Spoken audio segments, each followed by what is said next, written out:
The war in Ukraine isn't just a conflict. Between the morning of November 19th, Russia's Ministry of Defense reported that Ukraine launched 6 ATACMS missiles, targeting a military facility in the Bryansk region. According to the report, 5 of the missiles were intercepted by S-400 and Pantsir air defense systems, while 1 was damaged. The fragments hit the technical area of the facility, sparking a fire that was quickly contained. The use of ATACMS against Russian territory has already sparked debate over whether Russia's air defenses are prepared for this new threat. This first reported strike offers a glimpse into the layered readiness of Russia's air defense systems. But it also raises more pressing questions. Why did the White House authorize this shift in Ukraine's use of long-range missiles? And what's the bigger strategy at play? Ukraine's need for deeper strike capabilities has grown as Russia continues to strengthen its positions. Allowing Ukraine to target critical infrastructure and supply lines deeper into Russian territory with ATACMS could disrupt military operations, weaken logistics, and force Russian defenses to spread thin. Adding to the urgency are reports of North Korean troops being deployed in Russia's Kursk region. This move suggests Moscow is seeking external reinforcements, raising the stakes on the battlefield, and potentially influencing the decision to provide Ukraine with these long-range missiles.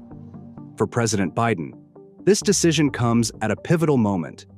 As his presidency approaches its final stretch, authorizing ATACMS strikes inside Russia could solidify his administration's legacy as a strong supporter of Ukraine.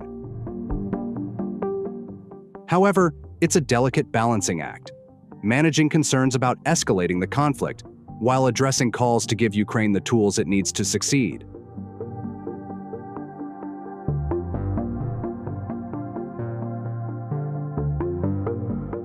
The decision to supply Ukraine with ATACMS missiles has sparked intense reactions worldwide. Russia has strongly condemned the move, warning of unpredictable consequences and threatening retaliation. Moscow views the deployment as a direct provocation, pushing the conflict into more dangerous territory.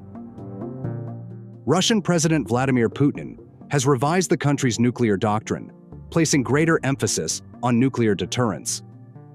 Under the updated provisions, any conventional attack on Russia, backed by a nuclear power, could be considered a combined act of aggression.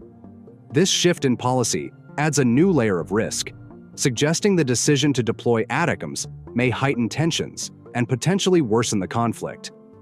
On the flip side, NATO allies have largely supported the decision, framing it as a justified response to Russia's ongoing aggression. However, some member nations remain cautious, concerned that this escalation could further destabilize the region.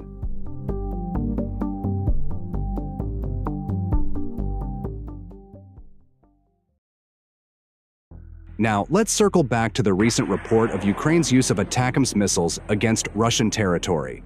According to the report, Russia managed to counter the attack using its advanced air defense systems, specifically the S-400 and Pantsir SAM systems.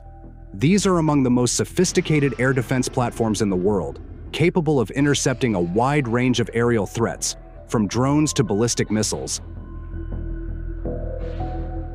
However, the ATACMS poses a unique challenge. Its speed, precision, and ability to fly at low altitudes make it especially hard to detect and intercept, particularly in large numbers. The S-400, with its highly advanced integrated radar system, is designed to handle such threats. Its long-range detection and pinpoint accuracy allow it to track ballistic missiles from hundreds of kilometers away. Still, intercepting a fast-moving missile like the ATACMS requires several critical elements to align perfectly.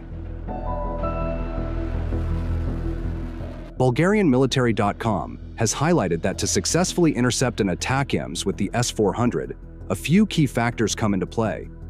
First, early detection is key. The S-400's radar must identify the launch almost immediately to calculate the missile's trajectory. Second, selecting the appropriate interceptor missile, likely the 48N6 or 40N6, is crucial to reaching the target in time. Lastly, the fire control system must predict not only the missile's path, but also any evasive maneuvers in its final phase.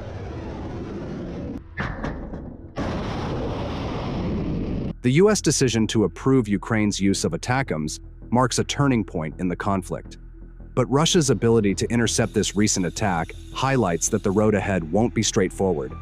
As the war continues to escalate, the implications of this decision will be felt on both sides.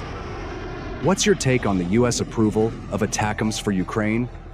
And how do you think Russia might respond in the coming weeks? That's all for today.